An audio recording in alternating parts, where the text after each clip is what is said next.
one thing that amuses me, being single makes you realize everyone is cheating. Everyone is not being taken serious. You got 5 starter lineups, some even 10 starter lineups. You got a dude to buy you stuff. You got a dude to take you out. You got a dude you're cracking. People are not taking people serious anymore. And honestly, it's just because of social media. People feel like they're too good to have just one person they're talking to. Now, I understand that I guess you can't invest all your time into that one person, but having options on top of that doesn't make it no any better. It doesn't make it better. Let's go back to the old days. Start talking to one person, see how it pans out, and that's it.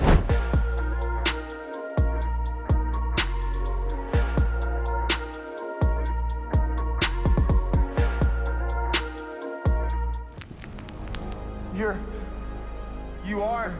Yeah. I'm man.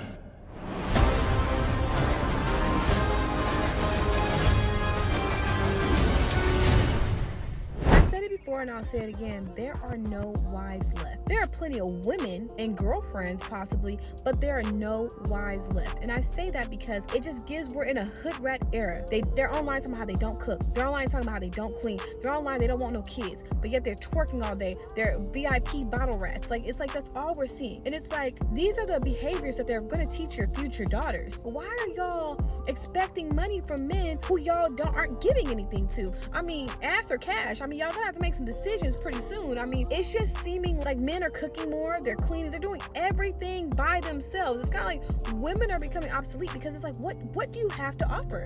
I mean, men appreciate a home cooked meal. They appreciate even appreciation. That's the freest thing you can give a man. Y'all not cooking, y'all not cleaning, y'all are embarrassing to be with. It's like y'all talking about how embarrassing men are. No, women are really embarrassing. Like, imagine coming home from work and there's no meal and you gotta cook your own meal. Imagine coming home from work and this girl been here all day and your house is dirty. It's like, that is embarrassing. What's up, baby? Take me out to dinner.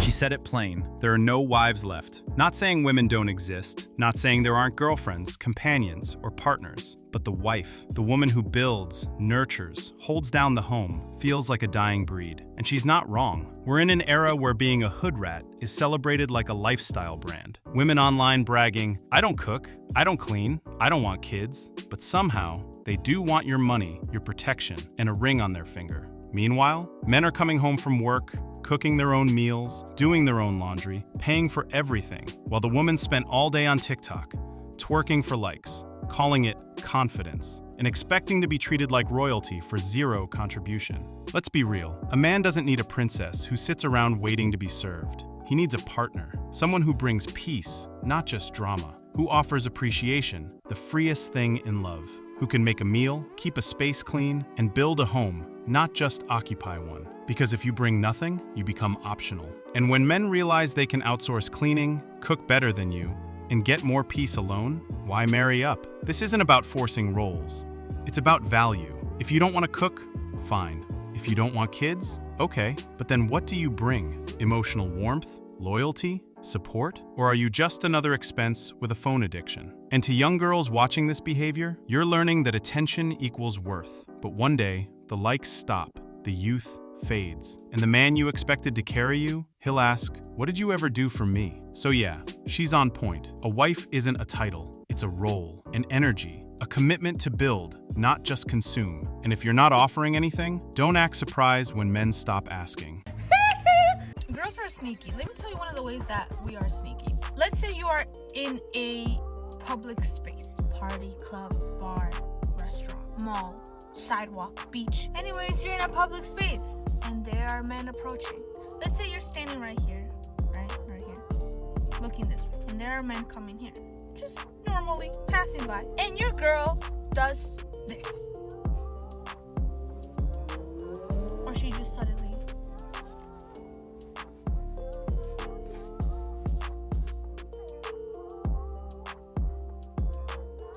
what do you think that means?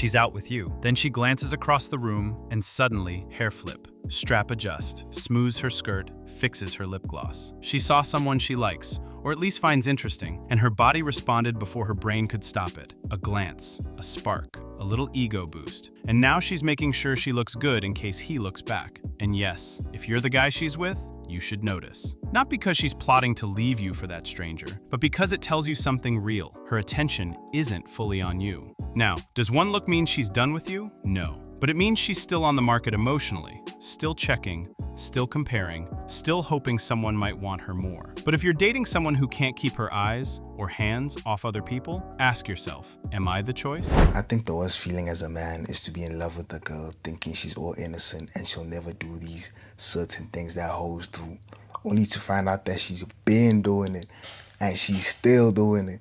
It just ruins your whole concept of life.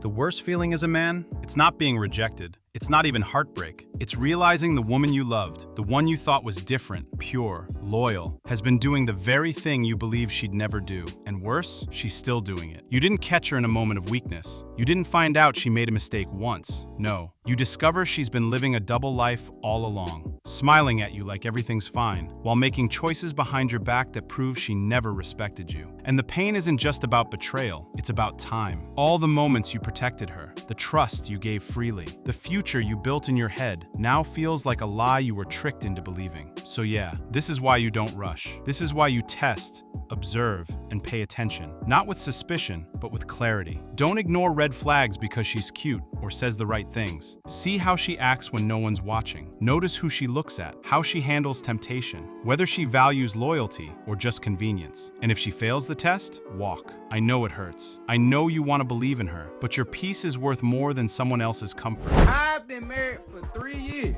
Was talking to my wife an additional 2 years before that, so we've been in a relationship for 5 years. 2 weeks ago, her sister got married. And with that being her sister, of course my wife was a part of the wedding party. Now, 2 weeks leading up until the wedding, my wife was very involved with helping her sister get ready, which is expected.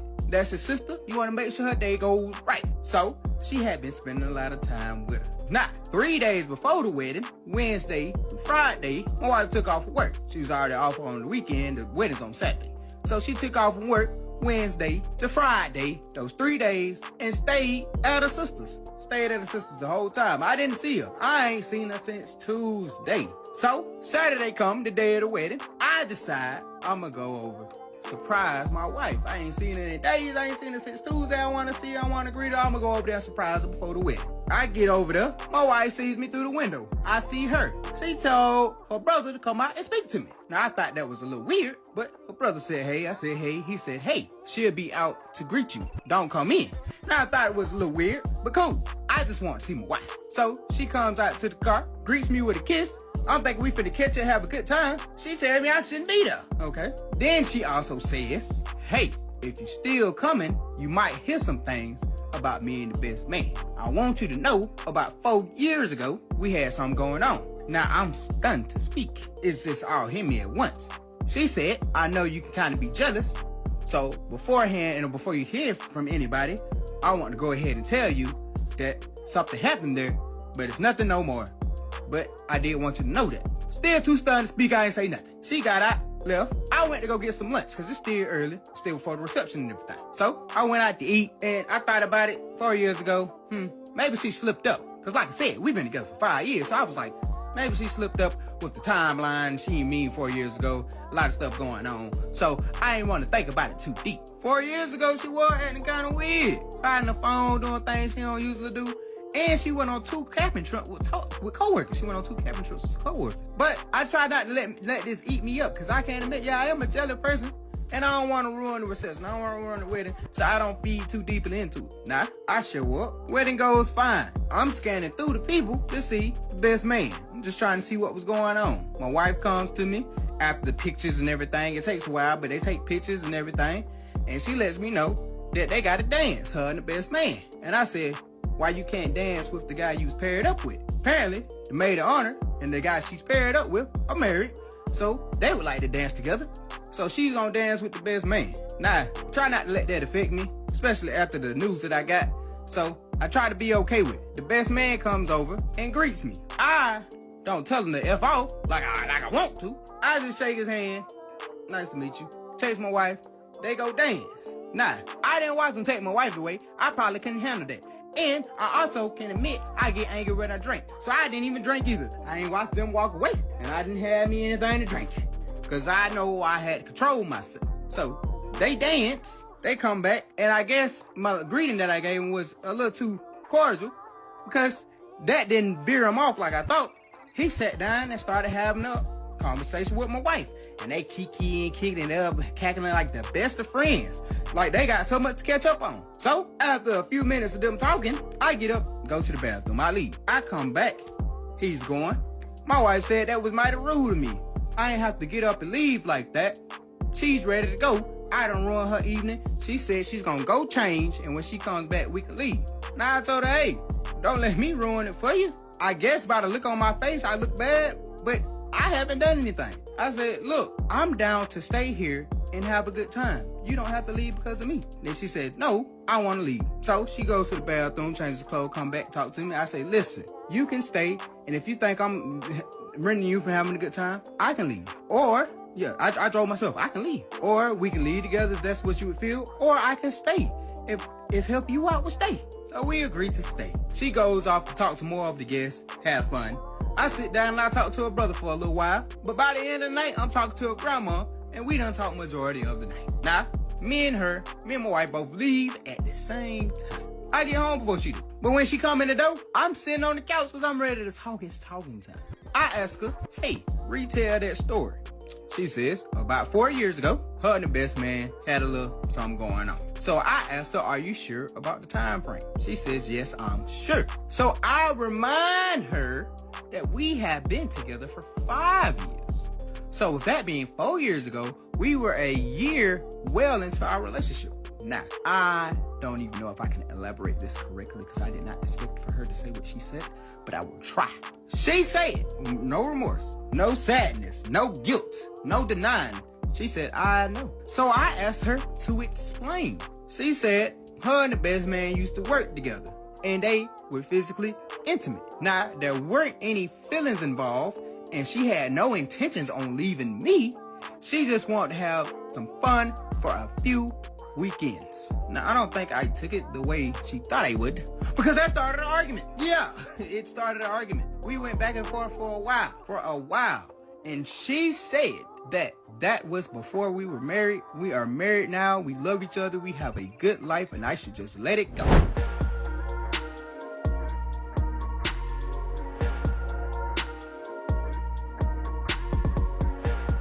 She says it without guilt, without pause. I know we're married now. We're happy. It's in the past. As if betrayal is just weather, a storm that passed. No damage, no residue. But here's what he feels and can't say. If it meant nothing, why tell me now? And if it meant something, how do I trust anything from her again? Because it's not about the timeline.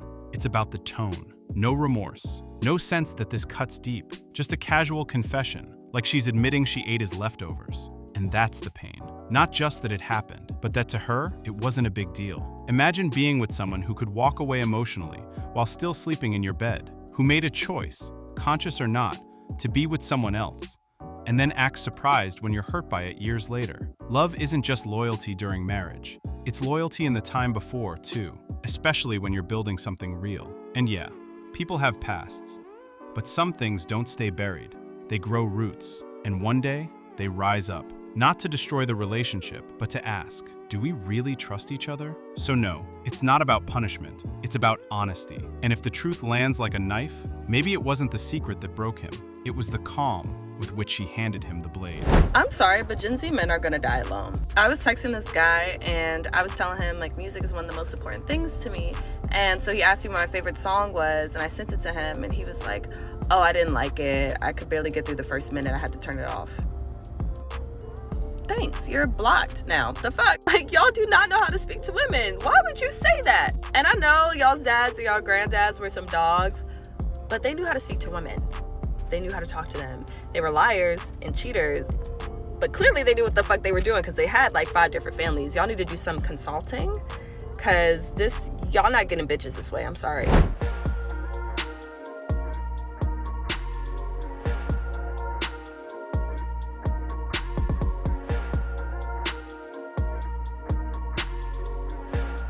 One honest sentence kills the whole vibe. Now, was that the smoothest move? Nah. Could he have said it nicer? Absolutely. You're into this? Cool. Not my thing, but I respect the taste. And suddenly, he's not rude, he's real. But here's the gap no one talks about. Men don't text like women do. For most guys, texting isn't emotional connection. They'd rather call their homie, play video games, or sit in silence than write paragraphs analyzing feelings. So when they do text a girl, they're already trying, even if it comes out blunt. Even if, "I didn't like your song, sounds like a breakup," when he just meant, "That's not my jam." And let's be real, she shouldn't need him to lie. "I love your music," while cringing inside, that's fake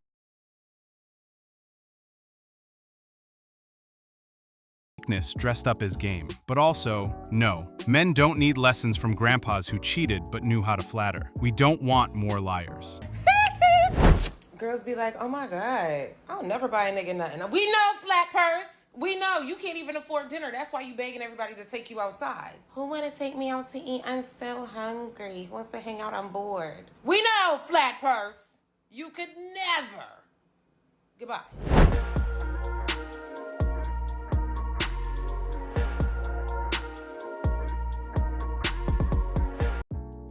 You want dinners, trips, gifts, all on him, but you wouldn't spend $20 on his birthday? Nah, that energy doesn't fool anyone. Now, if you can contribute but choose not to, that's one thing. But if you're living off other people's money while pretending you're just letting him be a man, that's not empowerment. That's freeloading with a side of pride. Men notice, especially the ones who work hard for their money. They see who shows up, not just with vibes, but with value. The woman who can pay her way, but still lets him treat her sometimes, that's attractive, because she chooses to receive, not because she needs to. But the one who never spends a dime, yeah, we know why. Flat purse, empty account, full expectations. And that's not a red flag, that's a whole warning system. What's up, baby? Take me out to dinner. Oh, you had dating all wrong. Wait, you thought you were supposed to text back, show genuine interest, and put in effort? No, silly. You're supposed to act unavailable. You're supposed to love bomb and then ghost them. You're supposed to act like you don't have any time in the day to hang out with them. That's how you're supposed to date.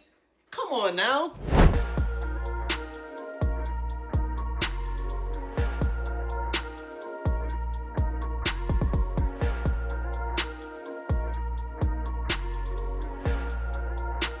Ah, yes.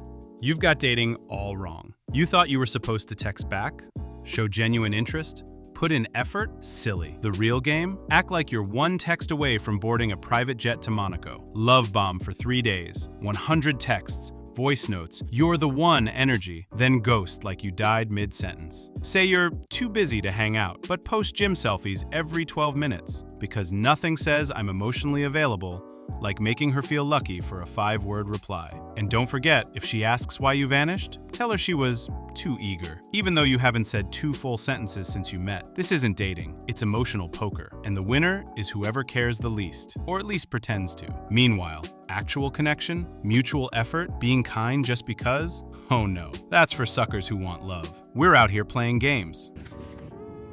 I'll be back.